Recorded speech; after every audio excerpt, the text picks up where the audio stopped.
So much for that. Scrap. Sometimes it works, sometimes it doesn't.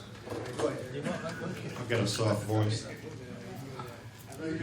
You'll start over again? My name is Arthur Ferrum. I'm an investigative historian and a geoglyphologist by accident. While investigating my family history several years ago, I stumbled upon an ancient science that I named geoglyphology. It's probably more than 200,000 years old. And that will be applied to the Yonaguni Pyramid. I'm really kind of here under false pretenses because while I was preparing my talk about the Yonaguni Pyramid, I decided what good is knowing about a pyramid if you don't know where it came from and its history. So I started investigating the Japanese history of the Yonaguni Pyramid, and lo and behold, I stumbled upon something else again. I believe I've stumbled on the Holy Grail of all the things that we have all been looking for, and I'm going to read my introduction. I don't like reading at the dais, but I don't want to skip. This is too important to skip over anything. What I found during my research was the Holy Grail of man's history, which anthropologists, archaeologists, and theologians have been searching for hundreds of years. Until now, the Sumerian tablets have been the high watermark for information on man's history. The only problem is the Sumerian tablets only go back 6,000 years. What I discovered was a written history that goes back millions of years and has lain protected and unmolested for millennia. It seems that due to cultural and linguistical barriers, we have overlooked the texts that have existed in Japan, where the first presence of man was recorded millions of years ago. These texts reveal the answer to many of the questions which man has speculated on, but until now has not had the documentation with which to answer those important questions. Some of the important questions which are answered by the Japanese texts are: where do we come from? Why do we find advanced technology so far back in the past? Are there really UFOs? Why are there so many similar structures that exist around the world? Why are there so many similar stories around the world? Japan is one of the few places which has not been conquered and ravaged over the years. Therefore, they've been able to keep their history intact. Both the Japanese and the Hindus teach their past as history rather than myths. I'm sure you've heard of the ancient period in world history known as the Golden Age of Civilization. I've always wondered when that period ended. The Japanese text answers that question. It seems that it began to deteriorate after the last apocalypse caused by the Younger Dryas event around 12,900 BC. The Younger Dryas event, when a meteorite it fragmented and hit all across the United States, especially the eastern coast, and melted the glaciers. And that precipitated the deluge of water and the rising of the sea that happened so quickly because it melted the ice. You got 2 miles of ice, you got a lot to melt. That's exactly right. That's right. As will be supported by the presentation, the degeneration of peace and harmony was in a slow decline until the Anunnaki decided to leave the pantheon of gods and began living with man. Until then, the only contact with man was to teach them. The Anunnaki treated man as his slave and taught us many of the despicable practices which we see today. The Anunnaki are what we call the fallen angels. Both our creators and the Anunnaki lived among man on earth and have waged both physical and spiritual war with each other ever since their defection around 4500 BC. These are the battles which were documented in the Hindu texts. So now we have 3 entities: the Anunnaki as the bad guys, the Hindus as the record keepers of the physical war, and the Japanese Sumera Mikoto as the good guys. The Sumera Mikoto was the name of the gods when they came here from another planet. And this eventually evolved into the Japanese being called the Ainu, A-I-N-U.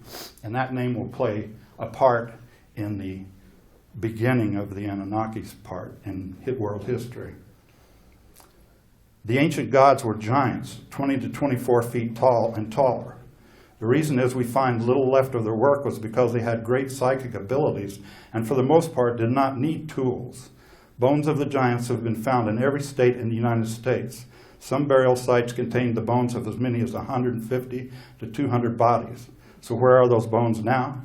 Every time a grave is found, the bones go to that dark hole known as the Smithsonian, which we all love, never to be seen again.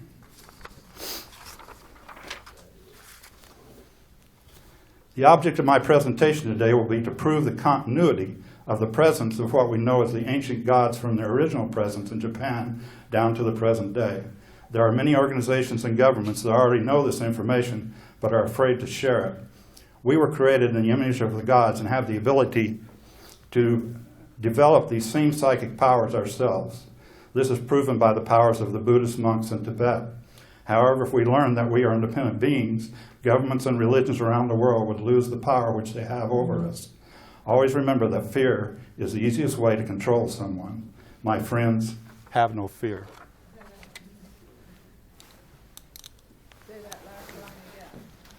Have no fear. If you have no fear, nobody can control you. I have a surprise for you that probably none of you, if very few, have ever seen. This is called the Colburn Bible. Okay? As I said, the original gods, and there was more than one, we know who God is, most of the people in this room. God is the cosmic ether and the universal consciousness. That's who created it. That's what created everything, and who we communicate with and how we communicate with each other psychically. But there were many gods, as they were called, as they were named by man, that came here to teach us, and we came from those gods. And yes, we were created in their image. But this was put together by the Phoenicians in 2 BC to collect all the information that we had been handed down by the gods since they began teaching us. Now, we all know that once the Catholic Church came along, all this went by the wayside. In fact, the Catholic Church ordered that all the information here be destroyed. And the Phoenicians took this document to the Celts in England, where it laid for many years. And there were several copies left in England and probably none left in Europe. And once King James decided to start his church, he ordered the rest of them in England destroyed. Well, the Celts wrote the information down on bronze plates, and for thousands of years it was known as the Bronze Book. Mostly it was known by the Colburn. The Bible was tacked on by this particular printer because Bible just means a book. It doesn't have any religious connotation. This can only be bought on the internet, and it was only put out on the internet in 2005. So it's really new, and if you're interested in seeing what we should be doing, it's in here. Kolbrin. I'm going to read you a passage out of it. This thing reads so wonderfully, you don't want to put it down. And there's no hell and brimfire in it.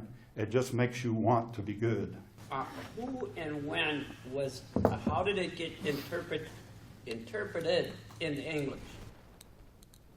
Well, the Celts had it, and so if they know Celt and English, it's not hard to change. Then God lifted his hand from man, and man was alone. The great vision departed, and he awoke. Only a dim and elusive recollection, no more than a shadow of a dream, remained. But deep within the sleeping soul there was a spark of remembrance, and it generated within man a restlessness, longing for he knew not what. Henceforth man was destined to wander discontented, seeking something he felt he knew, but could not see, something which continually eluded him, perpetually goading him and forever tantalizing him. Deep within himself, man knew something greater than himself was always with him and part of him, spurring him on to greater deeds, greater thoughts, greater aspirations.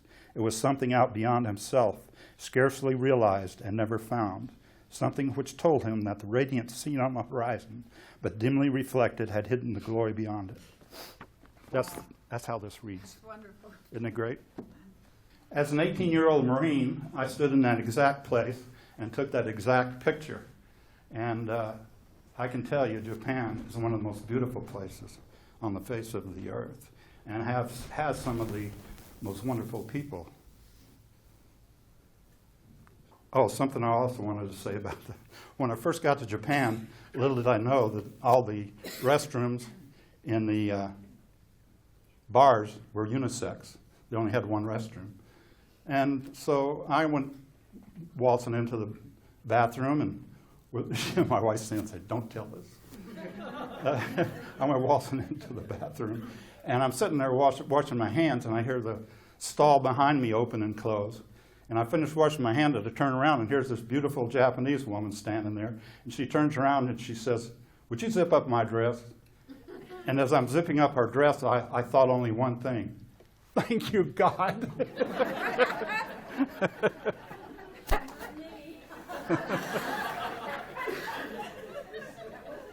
No, I didn't know.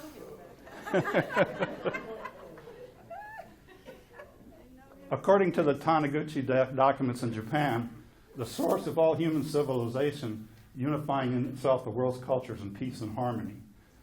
The documents tell of how the Samara Mikoto came to Earth from a higher world on a Mino Yukafunis, that's the spaceships. The world government was located in Japan, and the Samara Mikoto unified the world. The great holy masters of the world, Moses, Jesus, Mohammed, Sukiyami Buddha, Confucius, and Lao Tzu, were born from the 5 colored races which branched off from the Samara Mikoto and all went to Japan for study and training.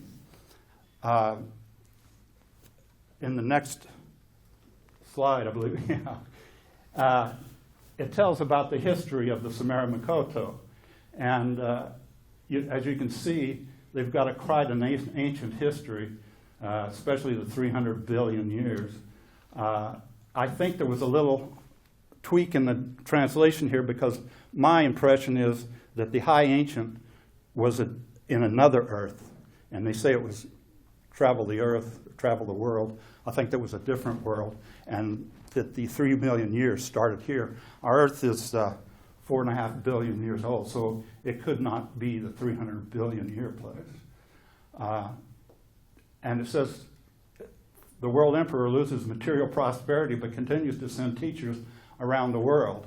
That would stand to reason. If he came from another world, he would have lost everything that he had. This is the part I like. In 660 BC, which is not that long ago, the present degenerate age, that's us, teachers and prophets began to come to Japan, named after the Yamato tribe. And you'll see later that there's evidence that they quit traveling the world because everybody tried to kill them like we do everything else around us. And so everybody had to go to Japan to learn. And there is evidence and documentation that Jesus went to Tibet and to Japan. In fact, this was hard for me to believe, there actually is a grave in Japan with Jesus' headstone on it. I kind of wonder about that, but there really is a grave there. If anybody's worried about or has any doubts about the time man's been on Earth, here's a 150,000-year-old pipe in China, of which 8% of the material it cannot be identified. And believe it or not, it was feeding water underneath a pyramid. And as we all know, a pyramid can't function without running water underneath it. There's some more ancient stuff, some 260 million years old footprints in Albuquerque. And a 4-foot footprint in Africa. Now, due to tectonic movements, it's now up on edge. But that's supposed to be 300 million to 1 billion years old. And it's 4 feet tall, which means if you multiply it out, that the person would have to be 24 feet tall. Okay, now this is the beginning of the current history that I have gathered. And it begins after the last apocalypse, which was after the Ice Age. And what happened was there was a fog or a cloud or a haze, something that blocked the sun. And these people here were praying that someone would come save them. And out comes, it says from a cave, could have been a spaceship, out comes this, what they later was called the Queen of the Earth. And she replaced her brother, which just happened to be what we know as Poseidon. He had a Japanese name then, but it gives us the complete story of how what happened to him, and is exactly the same as Plato described in Critias. And that is that there were sections of the earth divided up for the different individuals to go teach in. And these are the original territories that they were obliged to teach in. Each person had a different place. Whoops, that's not what I wanted to do. And as you can see right there, that's Japan. There's China.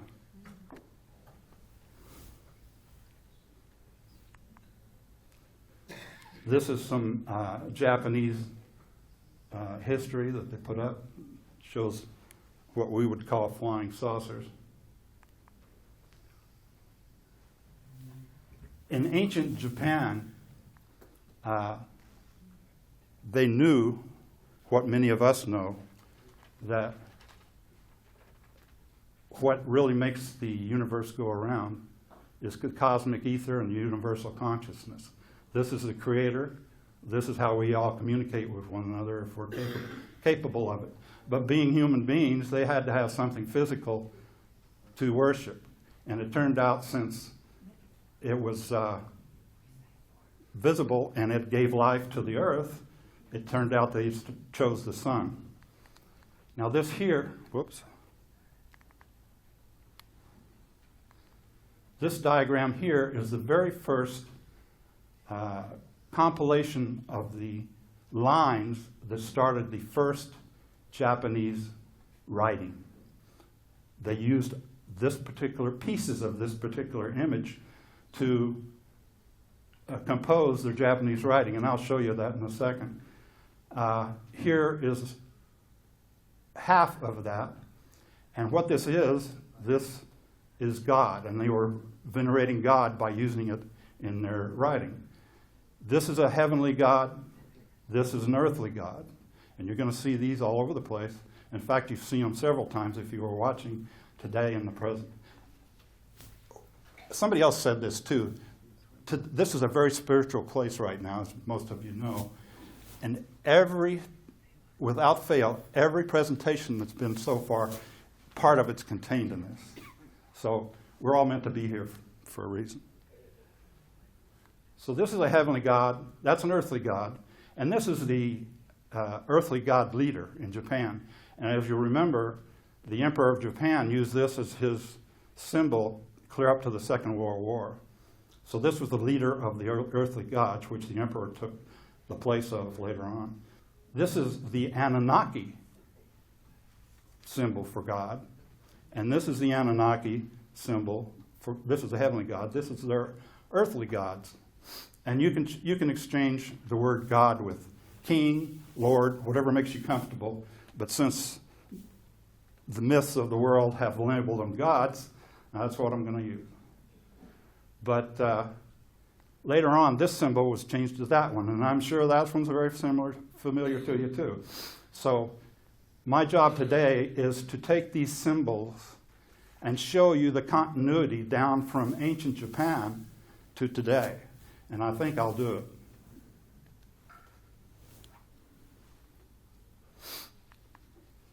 Okay, there's the Sumerian alphabet, and you can see that it's made up of the cuneiform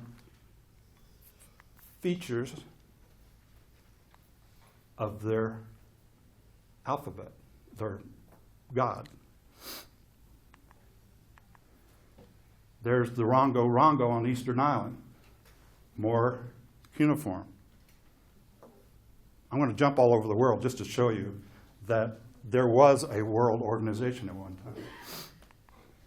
Now there's the Japanese alphabet, which composed a poem, the first poem of the Katakamuna documents. And as you'll notice, it goes in a spiral, okay? And it has the earthly god in the middle, which means this was composed on earth, not in heaven. As you will see as we progress, this spiral means something. If it spirals to the right, it means an earthly god. I mean, if it spirals to the right like this one, it's a heavenly god. If it spirals to the left, it concerns an earthly god. And it's easy to remember because if you write an E, you start bringing it to the left. And if you start a G, it goes to the right. Okay, now here's some things that you might be able to get your teeth into. This is symbols that were on the ukifuni of the Japanese on the outside of their UFOs. Here's some symbols that the Air Force person that went up next to the spaceship at Bentwater in England, this is what he saw. These symbols here are off the Roswell spaceship. You didn't really think it was a kite, did you? This is Roswell. Whoops. So there's 3 different writings on UFOs, and all of them follow, to a large degree, the Japanese alphabet. Obviously, the third one is more advanced. The Hittites came right after the Anunnaki. As you'll see as we go along, the Anunnaki were run out of the Mesopotamian Valley, and the Hittites were the next culture after them. You had the Hittites, the Assyrians, and then the Babylonians. And here's Hittite symbols. You have Hittite symbols, and then not so far in our past, you have Celtic symbols. Take a look. They're almost identical. Okay, here's a French. The French had a big part in keeping the ancient word alive, probably because they were Celtic. But anyway, as you can see here, you've got the spiral, and this is the left spiral, which means earthly, this concerns the earth. And you've got the Japanese mum, and you've got these symbols here, which is a symbol for wisdom.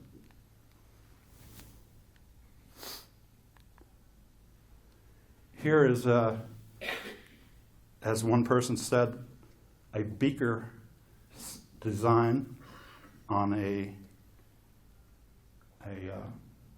cup. And the Ainu, remember I said that's the later Japanese, and this is some of their symbols, and you'll see them again. But what I would like for you to look at is that there and that there. This is 7,000 years old. And this design matches that one. And guess what? They called it Ichi. Ichi in Japanese is number 1, which would be God. You've seen that on Giorgio's collar for years. And it's real. It's real. They've made it fly. And after you see this presentation, I hope you'll think it's real. It was called the Amino Ukifuni, and there were several different kinds. There were 4 different forms of these. There were discs, which we're familiar with, rockets, ships and jets, and they were used differently depending on the purpose. And I'm sure most of you have seen the hieroglyph from Egypt on the wall that's got what everybody thinks is an airplane, a boat, and all that stuff. And it's probably real.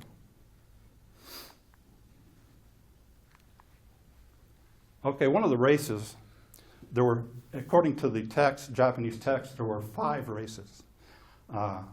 Blue, white, yellow, brown, and black. Now, down through my research, we didn't find the black people, so I figured that they probably came later.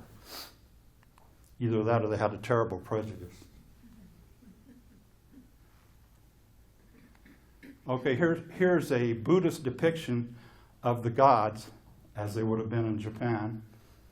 And as you can see, the size as compared to the humans down here. And they all have a halo. And a blank halo would denote a holy man, as you will see later on. There's no blue. Yeah, there's a blue one in there. Where? On the left. Blue, white, yellow, brown, or red, whichever you prefer. These here, as you will see later, are spheres of knowledge. That's what they represent. And I just pulled some stuff out of the Hindu text just to show you that, as far as they're concerned, there really were blue people. There's Vishnu and her flying machine. Okay, now we're going to get into Sumer, where the Anunnaki lived. And if you'll notice, the word Sumer is Sumara with the A missing. And the Anunnaki, Anu, the god that came down and started the Anunnaki, is Ainu with the I missing. And you're going to see quite a bit of that. They just took one letter out and said, okay, we're as good as you guys, and we're going to start a new civilization. Okay, this is the Mesopotamian Valley here, and the Anunnaki lived in Sumer. But I found out that over here in Ur were the Samara Mikoto, and eventually they were able to run them out. The unfortunate part of that is the rest of the world had to deal with them. And you will see in some of my stuff and in the history that you already know that there was some pretty despicable people in history down through time. And the rule of thumb that I use to kind of differentiate the good guys from the bad guys is the good guys dispensed peace and harmony, and the bad guys dispensed grief. So if you see some gods that are talked about, kind of look at that and you can kind of decide who the descendants of who are.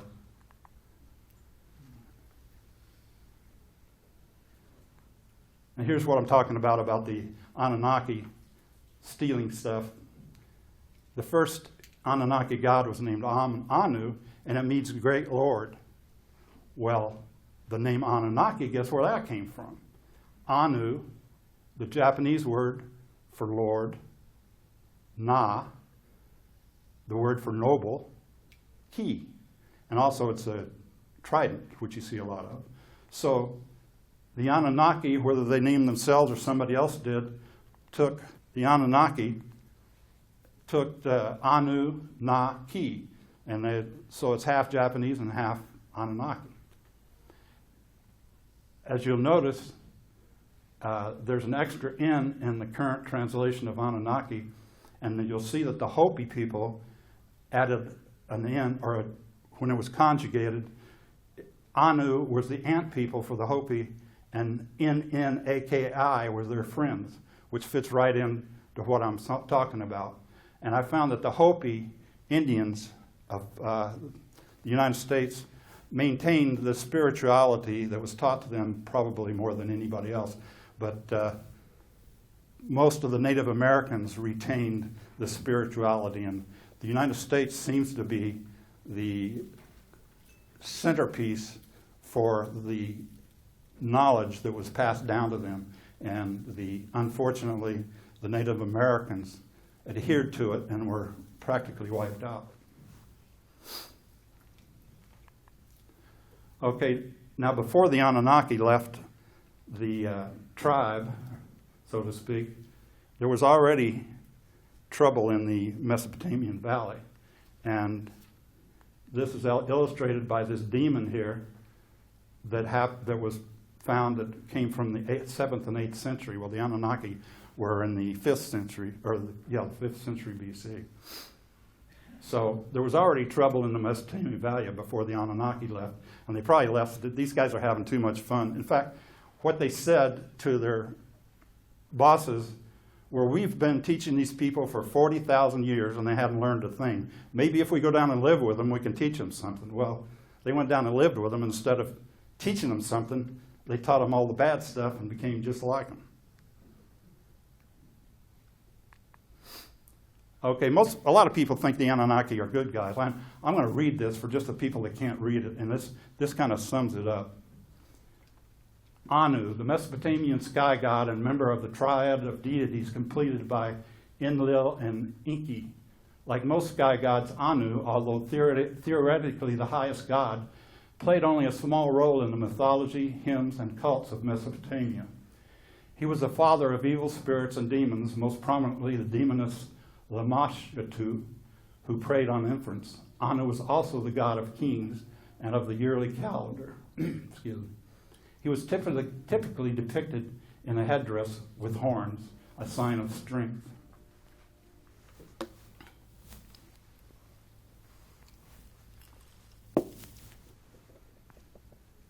Lamashtu, his daughter.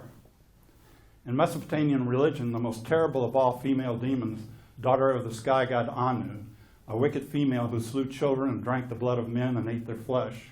She had 7 names and was often described in incantations as the 7 witches. Lamashtu perpetrated a variety of evil deeds. She disturbed sleep and brought nightmares. She killed foliage and infested rivers and streams. She bound the muscles of men, caused pregnant women to miscarry, and brought disease and sickness. Lamashtu was often portrayed on amulets as a lion or bird-headed female figure kneeling on an ass. She held a double-headed serpent in each hand and suckled a dog at her right breast and a pig at her left breast. She sounds lovely. Yes. Your dream girl. Okay, this is the Anunnaki symbol, and as you can see, they've taken the 8-sided heavenly God symbol and placed a 4-sided earthly God symbol over the top of it. It also gives you an idea of the size difference between the Anunnaki and the human beings. Okay, after the Anunnaki were run out of the Mesopotamia Valley, the first culture to show up that was the good guys was the Hittites. And this is a picture of the god Shamash presenting the code of Hammurabi to Babylon. Okay, this was not the Hittites. This was 3 cultures later in Babylon. The Code of Hammurabi was one of the several sets of laws in the ancient Near East. The Code of Laws was arranged in orderly groups so that everyone who read the laws would know that what was required of them.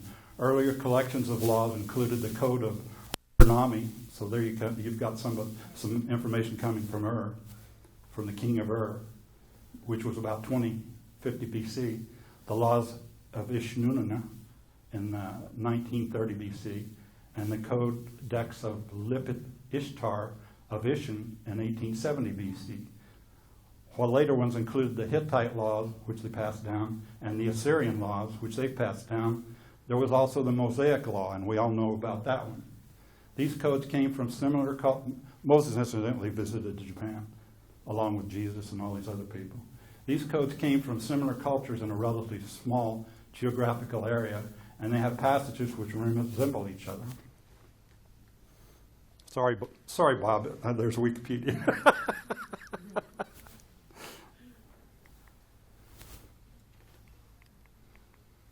Okay, to show that we're back on track with the good guys, here's the symbols. This is the god Shamash from Babylonia in 1400 BC. You've got the Japanese mum. You've got the earthly god cross. And as you can see, it's surrounded by a halo, and strangely enough, that is the same depiction that appeared in a cave next to a Roman encampment where the Nazarenes were teaching the Roman soldiers Christianity. So it must mean the high God on the earth. And also over here, you see the heavenly God in this text. So by 1400 BC, at least, we were back on track, at least in the Mesopotamian Valley. And I suspect that the reason everyone has believed that civilization started in Mesopotamia is because of all the confusion that happened with the Anunnaki. And we really, as imperfect beings, came from these people. And so in effect, we really were created in Mesopotamia, because the people before that were gentle people that did what God told them to do. There's the god Shamash presenting the code of Hammurabi. We're going backwards again. This thing keeps switching itself. Okay, now I've seen a lot of people talk about the Jewish heritage throughout this conference, and I want you to know that the Jews were instrumental in straightening out this mess that the Anunnaki made. And the Jewish religion, or the Jewish practices, are some of the oldest on the earth that have been continually in practice. And I suspect that the fact that they don't worship a god is because they know the truth, and they're meditating and waiting for a true Savior to come back, which is what they say too. Up here you can see the thunderbird, which evolved in Native America also. But now, instead of having an Anunnaki face in it, it's got the Japanese mum back in it. Okay, there's the Anunnaki. And any of the people that you see in this presentation that have wings, they didn't have wings. This just denotes the fact that they could fly in their machines. This has been a point of controversy for many years. People have said, what in the world is that satchel that every picture of an Anunnaki has? Well, I think we have the answer right there. Those are poppies that you make heroin out of. And research has shown that the first evidence of heroin on the face of the earth was in the Mesopotamian Valley at the same time the Anunnaki were there. Now, there's a 20-foot tall skeleton found by a team of archaeologists in Australia. Now, all the articles I've read about giants and bones found say they're all hoaxes, and probably a lot of them are, but here you've got a team of archaeologists studying this one, and he's 20 feet tall, and if it truly is archaeologists, it's probably true. There's a leg bone of a giant in the Greek Museum. Okay, one of the practices of the Anunnaki giants after they left was they carried on their hell raising, and here you see all over the world depictions of the giants eating people, which is, even the Native Americans talked about giants that would eat their people, and they stayed out of the forest where they were. Here you have an Anunnaki plaque in Ecuador. One in Ecuador and one in Mesopotamia. There are some giants in Texas, the Near East, Central Asia, and United States. Now, this is the genes popping up that the Anunnaki placed in the human race. And it's pretty much all gone, but there are instances where it shows up. Universal symbols is the main way I'm going to show continuity down through from the Japanese to the present day. Those symbols there are ones I showed you before. You've got the Japanese version of the heavenly God and the Japanese version of the earthly God, the Sumerian version of the heavenly God, and the Sumerian version of the earthly God. Now, I'm going to take this opportunity to answer a challenge put to me by somebody we all love and respect, Scott Walter. Before his presentation yesterday, I said, I have the solution to the puzzle of the monogram on the lid of the ossuary of Jesus. And I said, it's yours if you want it. And he says, well, how about if we wait until my presentation and I'll tell you what it is? And I said, okay, and then we can discuss it afterwards. Well, at the end of his discussion, he made a challenge that if you got one, prove it. So I told him I was going to take up his challenge, and that's what I'm going to do right now. And you can make up your mind which one of us is right. From my understanding as a transcendentalist, we're all going to go to heaven. It's just a matter of whether we want to come back again because we haven't finished our mission. Okay, if you remember, the puzzle on the ossuary looks like that. And then it's got, what's that? Okay. All right.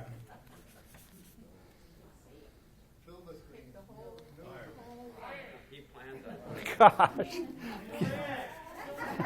Well, I'm going to use this up here. I'm going to put it down here because I've got to use this up here. You're going to have to stand up. Okay. You got the earthly God and the heavenly God. And this is the symbol on the ossuary.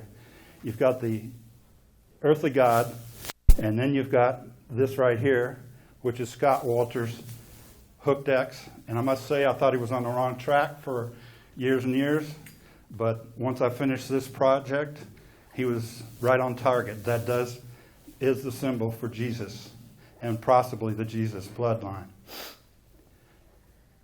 Another part of the monogram was a tau cross, and they left it a little bit off center so you could tell it was not part of the monogram.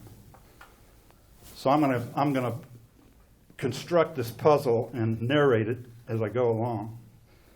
You've got a earthly God named Jesus who was crucified, died, and ascended into heaven as a God to sit at the right hand of God. That's my interpretation.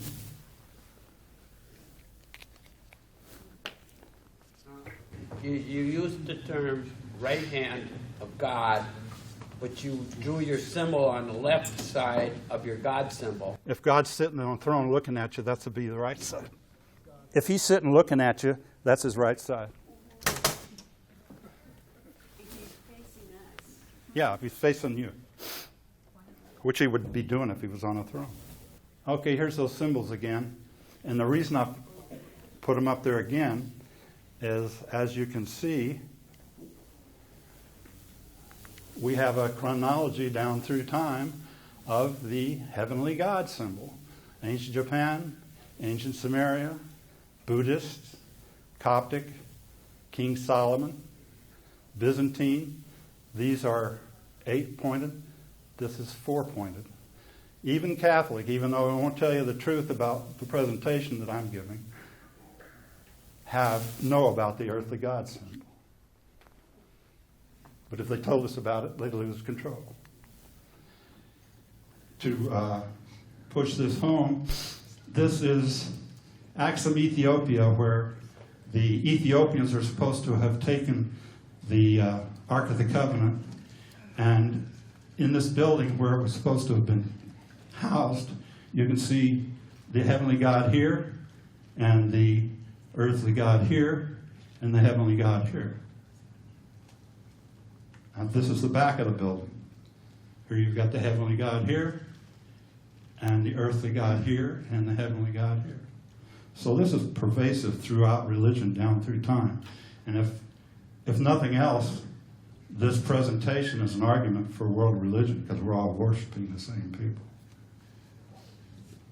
This is one of the churches. They have 11 churches in Ethiopia that are cut out of solid rock below ground. And look at the roof the roof is a symbol of the earthly god. I love this one. I don't know how old it is. It's probably pretty old because it has the really ancient Japanese symbols for the heavenly god and the earthly god on it. And I don't know if that's Egyptian. Does anybody know if that's Egyptian? I didn't think it was. It's probably Jewish or some other related. Not Jewish. Okay, here's the Ainu of Japan, and they've been relegated to an Aboriginal tribe, just like the tribes in Australia.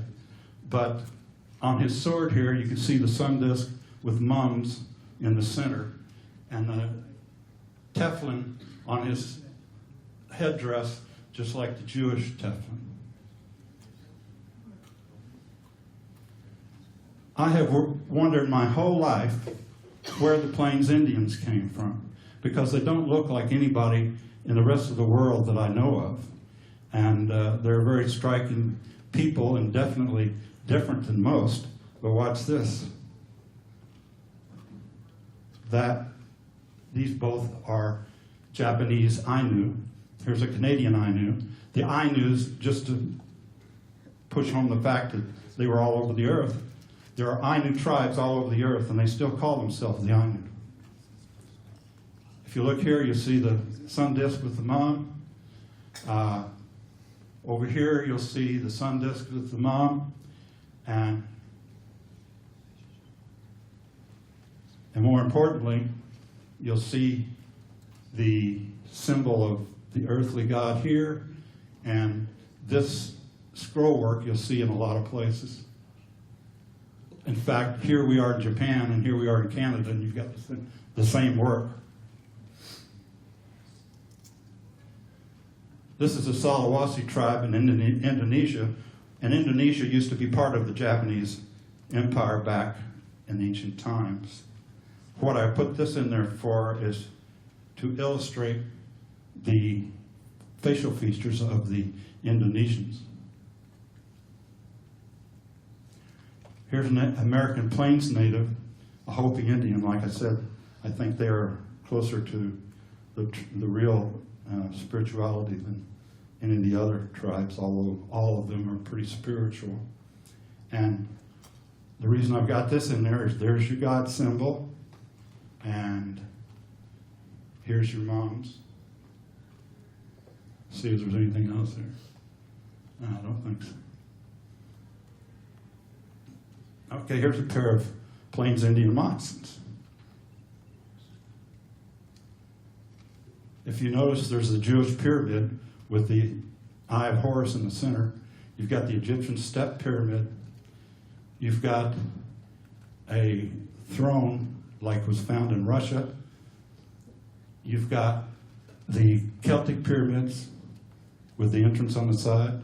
And you've got the earthly god symbol here. So it kind of proves that they knew what was going on. The Thunderbird, I'm sure that's near and dear to all you guys' heart. It was used well, just what it says there, it was a symbol of power.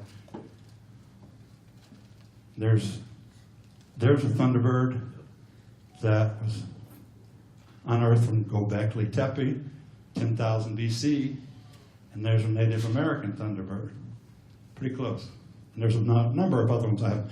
When I first put this together, it was a 4-hour presentation, and I had to cut it down to 1 or 1.5 hours, so you're only seeing a quarter of what I got.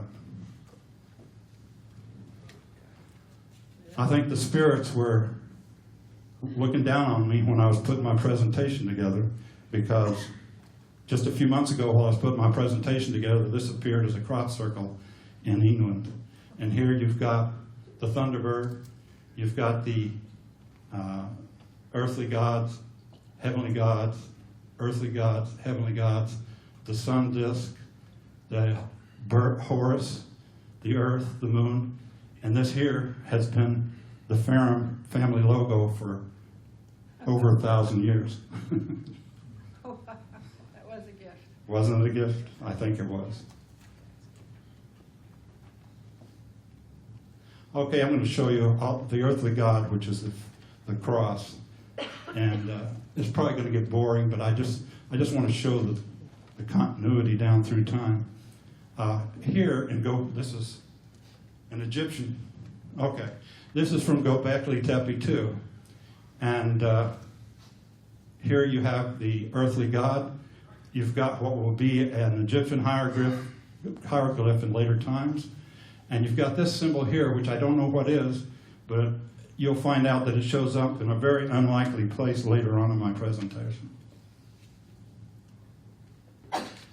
There's Switzerland. You've got the earthly God symbol and the sun symbol all wrapped into one. This is Peru, petroglyphs in Peru. You've got the earthly God symbol, the heavenly God symbol, and that cross of the superior God that we talked about before. And here you've got two earths. There's an underground structure in Peru. It's 100 by 130 feet wide, and it has the earth symbol on it. Pre-Columbian mound culture in east central U.S. Whoops. And it is prolific with these things.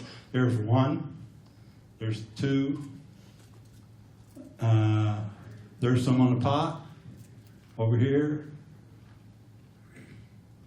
but they're everywhere. There's a Native American medicine wheel in Mesa, Pennsylvania. That's probably modern, but it still shows the continuity. Antiquity, some of the things that dug up from the past. Once again, we'll go to Göbekli Tepe. And you've got the bird worshiping the sun and the bird worshiping the sun. So, and they're 9,000 years apart. There's Göbekli Tepe again. You've got the hands and the buckle and the phallic symbol. You'll find, I found, and they're not all up here, that all through these statues in early time, like in 10,000, 8,000 BC, there was a whole lot of phallic symbols because it was the time when the people were trying to replenish the earth. And if you remember in the Bible, it says, go forth and multiply. So here we have one in 10,000 BC and one in 3,000 BC.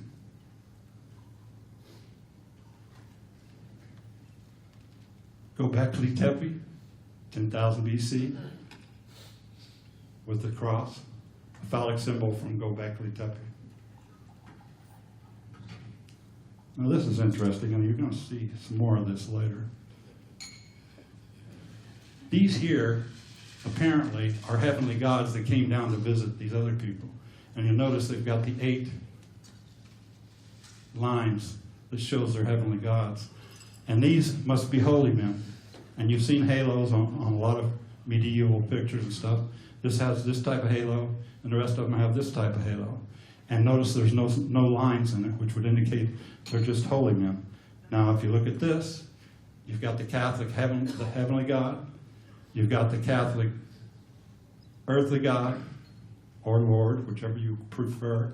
And over here, just like on the Australian wall cave paintings, you've got the holy man, and here again, Jesus with the earthly God symbol. So they know what's going on. They're just not telling us. Here's another continuity of buildings down through time. You've got these different pyramids, and they all have 3 doors on it as an entrance. That's a lot more than a coincidence. The all-seeing eye of God, once again, shows continuity. The Sumerian, the Egyptian, the Jewish, and the United States shows that our bosses know what we're going on, but they ain't telling us.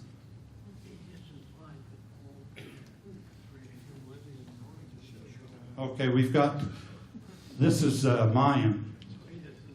And if you'll remember, through your research, the Mayans used to have sacrifices and so forth. So I would put them in the bad guy category. And I think there's some other things that would indicate that also. But what I wanted to show you, and I think we're going to see this again somewhere, is this spacesuit. But look in here, there's a man inside of it. So it'd be kind of hard to say that this is not a suit of some sort. You're going to love this one. This is a European coin dated 1656. And of course it's a flying saucer, one that like we see, but look what's on the bottom of it, the Japanese moon. Here's another one, 17th century coin. And the translation of this thing right here, little effect though attacked by many. So that kind of supports the fact that they quit coming because we were trying to kill them. And they are, you know, they have great powers while they're in the machines, but they get out of the machines and they're vulnerable.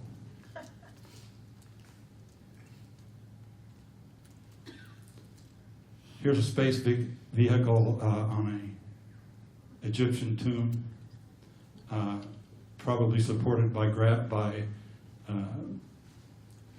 some sort of magnetism or gravity. But the point is that there's a mum right there. Okay, how many people have seen this picture here? Okay, not as many as I thought. This is a very famous picture that happened, that was painted in European 16th century. And all the descriptions of it, when you read them in any book you see it in, says, just like in the Hindu text, they thought it was spaceships fighting each other because of the crashed spaceship here.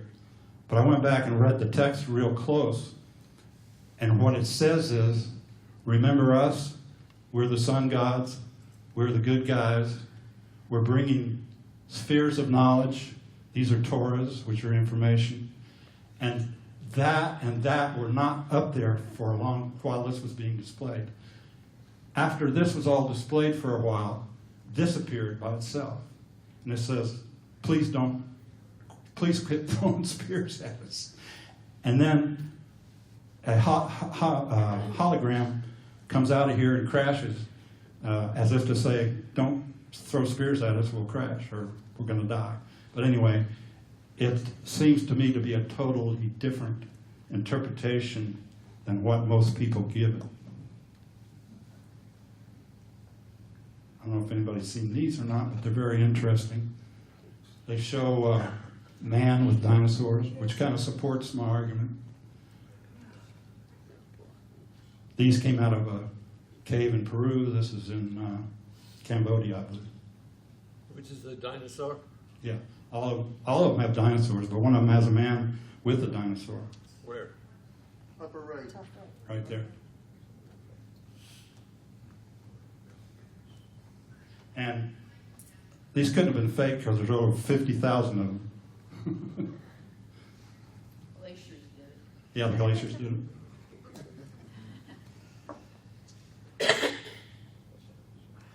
There's a petroglyph in Winnemucca, Nevada. It's got the Japanese mum. Prehistoric Ireland, 10,000 years later, Japanese mums.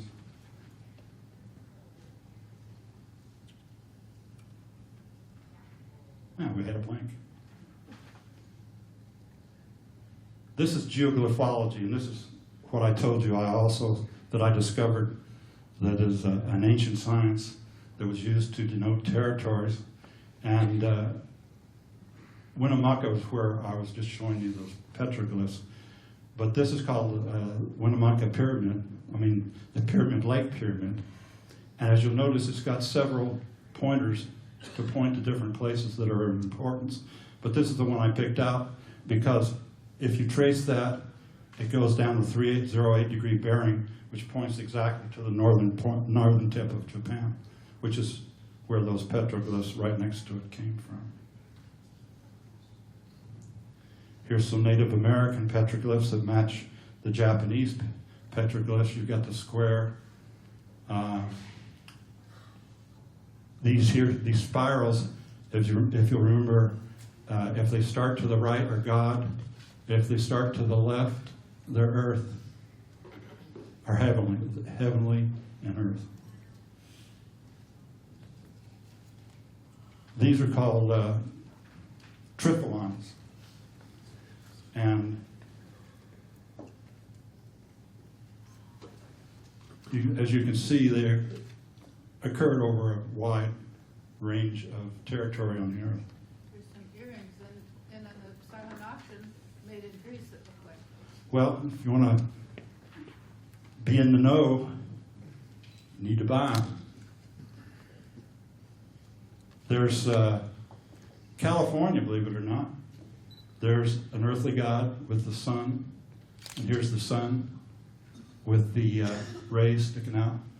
And I heard somebody say turkey tracks in one of the previous presentations. There they are right there, along with the other God symbols. And like I said, there are a lot of phallic symbols. There's two right there and one right there. This is in Southwest USA.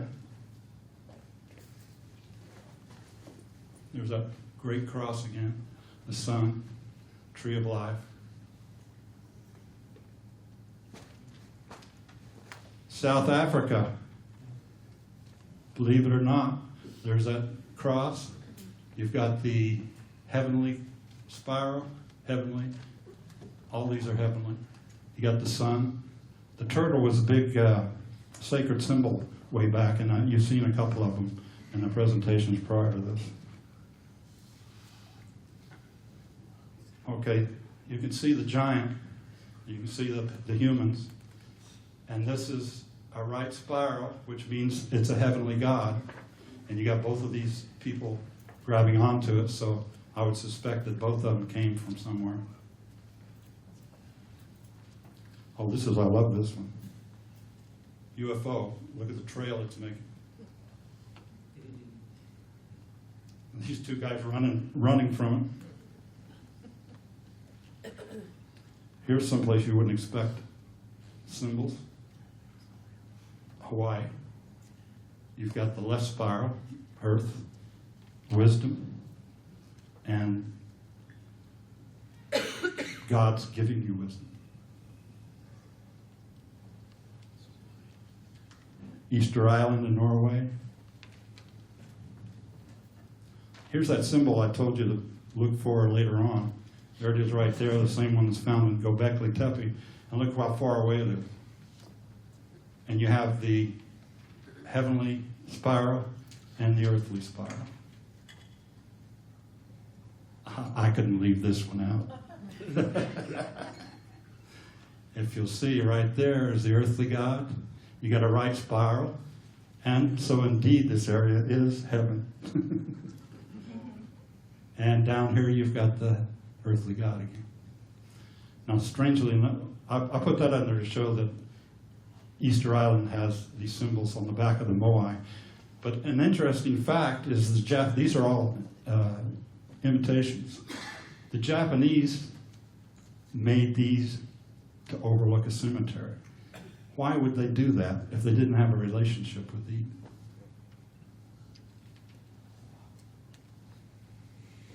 Okay, these are ancient walls, and there's always a lot of talk about the walls. How did they do that?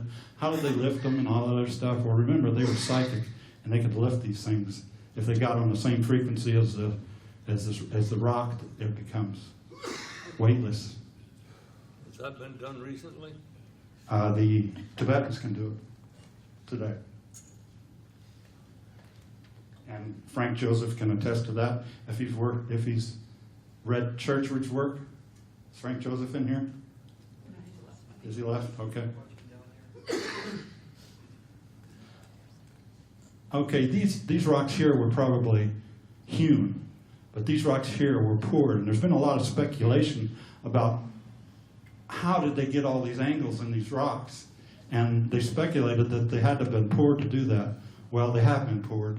And these, you'll see these on all of them. And these, what these are is air holes, because when you pour it into the mold, if you didn't have air holes, you'd have air pockets down here in the bottom. So anytime you see these, you know that it was a poured rock. Or the other interpretation of that Peruvian kind of activity, or pre-Peruvian, is that those knobs are for putting a rope on, and you loop below it, and then you go up to the top. And Well, that's an interesting theory, but they're pretty small. well, most of them are pretty big. That was unusual. Well, there's some more pictures of them that might change your mind. Here's a wall in Japan, and you know there's been a lot of chatter about all this stuff in Peru. Well, just to prove my point, here's a Japanese wall that's both square and poured, and they've analyzed these poured ones, and once again there's 8% material in there that's not from the earth. How do they know that? They analyzed them in a laboratory. Analyze it, well, what were the results that told them it wasn't from this world? Well, they don't know. I guess it could be, but they don't know of the elements yet. What? I believe he said they don't know that it's from this world because they can't identify the elements. Right. Therefore, a preliminary conclusion. Here's a wall in Siberia, which I doubt if many people know about. So you got the same thing. And here's some more of those poured rocks with the air holes in them. The ones that you can't see air holes in, I suspect the knobs are on the other side. These I've never seen before until I started researching. I don't know if that's a phallic symbol or a green silo or what, but they're very interesting. Now here's some motif in India, and the reason I've got that on there is to illustrate that.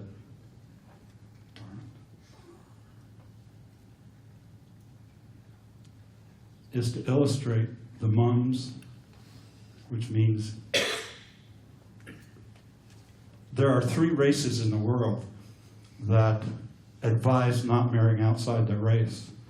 One's the Japanese, one's the East Indians, and the other one's the Jewish.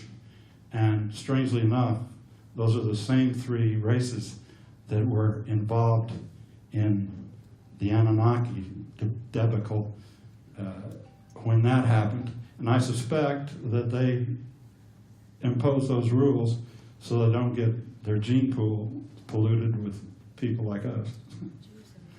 We have a lot of evil traits, but we're able to control them with our intellect. And thank God. But there's some people that may not be. Now, what were the 3 ones? The what? What were those 3? The images I'm not savvy on, but what I did it for is to show the mums, the Japanese mums. Okay, this has been on TV a lot, on Ancient Aliens.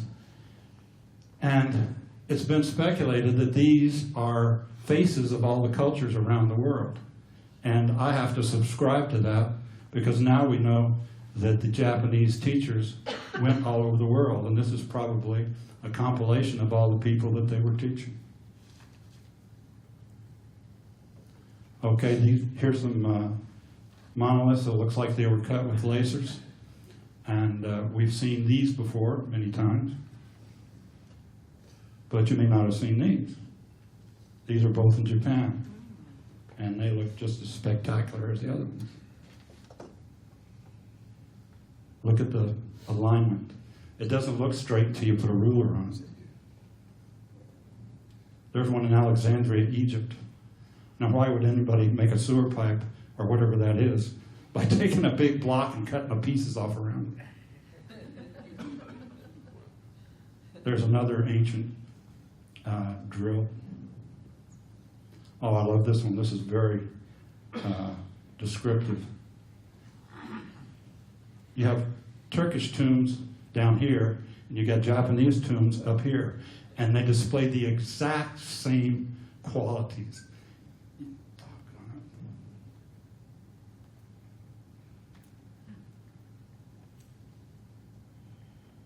Okay. Here was an important person, and you can see it has a place for a statue here.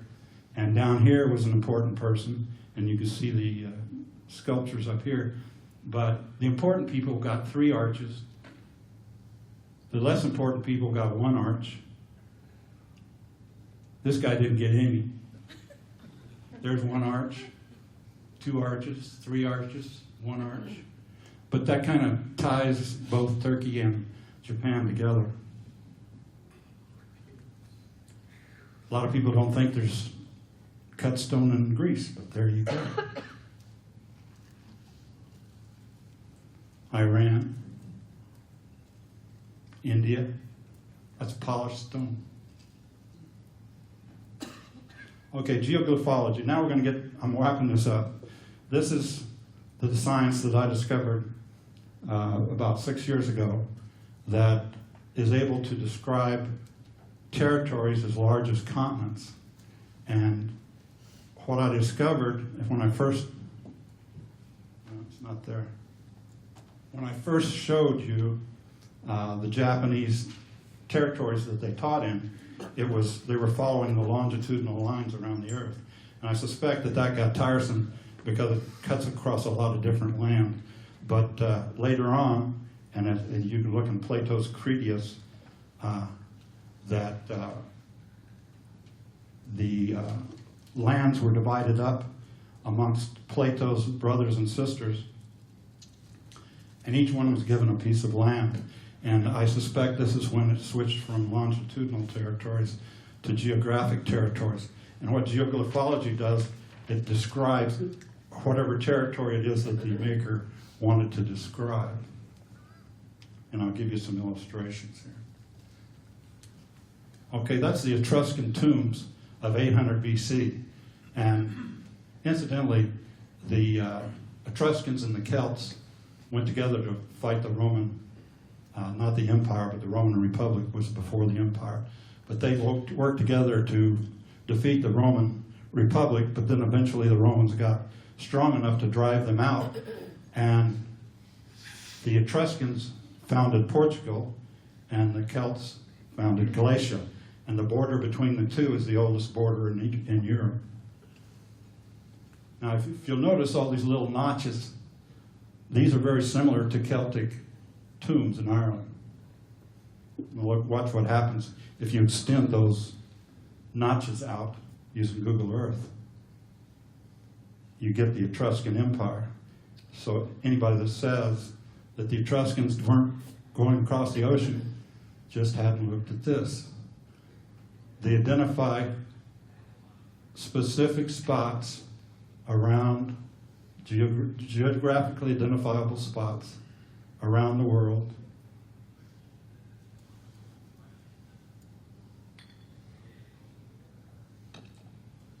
that identifies their territories. This particular one goes to the tip of the Mediterranean. That one goes to the tip of an island. That one goes to the tip of an island. That one goes to an island, of course. This one here, believe it or not, the territory that eventually became the United States and was given to the Templars by the Portuguese for helping them out to get the Moors out of there. I was wondering why everybody was doing this now. I know. The territory that was the northeast corner of the territory that the Portuguese gave to the Templars that was eventually whittled down a little bit and became the United States, this goes right to the very southeast corner. And this was 800 BC. So this territory existed long before Columbus even thought about it. Here, this is another reference point. If it goes to the tip of a prominent projection, believe it or not, that one goes to the exact tip of South America. And that one goes to the border between Galatia and Portugal. Of course, this goes to all the islands. But Okay, well, I'll be done. The reference points that tell you when you're at the end of the line could be an island, the highest mountain in the range, a peninsula, tip of a peninsula, the tip of a projection, the tip of a water body. There's several references, so you know when you get to the end of the line. When I first started this, I had to go and follow this line on Google down close to the earth all the way till I found the endpoint. But now that I've done it for a long time, I practically know where the endpoint's going to be before I even start. Now these are in Peru, and these are the neatest geoglyphs that I have ever seen. And they're the only ones I know of that are above ground. Most of them are down at ground level. And to give you an idea how this geoglyph thing works, this is a focal point, and if you run a line from there through that one, it will go somewhere. And if you start there and go through there, start there and go through there, and start there and go through there, those will all point to reference points that these all combine to mark a territory. Now another way they do it is they start in the center of the big circle and run a line through the small circle that's next to it, and that'll go someplace. So there's several different ways that they line up their geoglyphs. How do they do that? How do you line up three spots when one of them's halfway around the world? The question he asks is how does one align these when the destination is halfway around the world? That's an excellent question, but you forget we're dealing with extraterrestrials. That's an excellent question, but you forget that we're dealing with extraterrestrials. How did the extraterrestrials do it? I don't know, I wasn't there. High point of view. I will tell you, though, that every line that projects has to be a true magnetic line. You can't use magnetic lines, or because you have magnetic deviation that throws you off. Okay, this is from last year's presentation. Give you an idea of a geoglyph. This is Beaver Island, and this is the main geoglyph on the island, which is on the highest point on the island. And if you run a line from there through there, it points to the Templars put that there. But if you run a line from there through there, it goes to another Templar island over where I think it's the Ottawa River comes off of St. Lawrence Seaway. Is that a straight line? Yes, it's following the curvature of the earth, but it is a straight line. There's Corral, Peru, and this is another way you can make a geoglyph. Is the edges of the building. It's hard to tell by this, but you can see right here, there are none of the edges of these rooms that are parallel. They're all pointing in different directions. This makes it a little easier to see, but still, since it was drawn by somebody that wasn't familiar with what I'm talking about, it's a little bit difficult to see because I'm sure they did parallel lines on most of these. But you can see that's not parallel there. That's not parallel. None of these lines are parallel, but they made them parallel because they didn't know about what I'm talking about now. Okay, this is what the subject of my speech was going to be about until I got into studying Japanese history. Remember I pointed out that was the territories the way they did them to begin with, and then they divided them up, and what the Yonaguni Pyramid does, it designates one of the territories that Plato talked about, and I found every territory on the face of the earth that were given to Poseidon's brothers and sisters. And I know I'm correct because they all fit together like a jigsaw puzzle. They all butt right against each other, none of them overlap. This is Yonaguni Island, and this just off, Japan used to own this, but now it belongs to Taiwan. But it gives you an idea of where Yonaguni is. This is the very last southern island owned by Japan currently. There's a face overlooking the Yonaguni Pyramid, which is underwater. There's the Yonaguni Pyramid as it sits today, under about 20 feet of water. A lot of people say that the pyramid was formed by nature. When you see structures like this in the pyramid, it's kind of hard to deny them. I'm wondering if that's an orb or a bubble. This is another pyramid, looks just like a Mayan pyramid that's not too far away from the Yonaguni. I believe this one is off of Okinawa. Here's a face that's built in. This is Yonaguni Pyramid with people diving on it. And as you can see here, there's a very well-defined face of a warrior or something here with the headdress, the feathers, the eyes, the chin, the mouth. And here you've got the exact same, even the eyes are the same over here. It's the exact same thing on Easter Island. This is 10,000 BC. This is 900 AD. The face on the left, underwater. What's that? The face on the left, underwater. Correct, yes. It was above water when it was made. Okay, that's what the pyramid looks like from the side. And when we talk about giants back in the old days, these steps are very, very tall. But then again, all of these lines, none of them are parallel, and you can see it right here. That's a view from the top. And as you can see, none of the lines are parallel. They all point somewhere. There's where they point once you run them out. And those lines depict the Japanese Empire at the time this was built, which was between 8 and 10,000 BC. There it is. That's the empire that the Yonaguni Pyramid points out. Now, you're going to see the next picture, which is the area that the Japanese were trying to conquer during World War II. And it's almost identical to this. I'm sure that they were trying to recapture their old territory. What confirms this is there's a little island right there that we owned at the time called Attu Island. It's barren. It's only a couple of miles across. Why in the world were the Japanese in the Second World War trying to defend that island? We went over there, knocked them out in a couple of days, but they were trying to hold that island. And now we know why. Now, I don't want to interrupt, but I do have to let you know your time is up.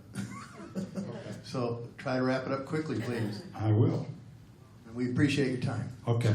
There's the World War II area, and I think they would have succeeded in getting their land back if they hadn't attacked Pearl Harbor or gone into China. I think we'd let them have it. Okay, there's a phallic symbol on the north end of the thing. There's a complete description of the male and female reproductive system. I suspect the male would have gone here. This is a bath, taken a bath, gone down here, got on this altar.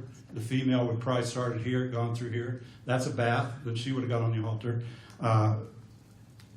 Before the Anunnaki got involved, the Japanese would select 2 of their best subjects and marry them to improve the race. And I suspect that this was a ceremonial site for that just very reason. I'm almost done. There's Göbekli Tepe, and I suspect that these round structures were sexual ceremonial sites because there are phallic symbols there too, as you can see. There's Corral, Peru. No artifacts have ever been found there, but you see here's another auditorium for possibly sexual activity. There's Chaco Canyon, that didn't come out, but they got, as you probably know, they've got circles there too. There's my references. That's it.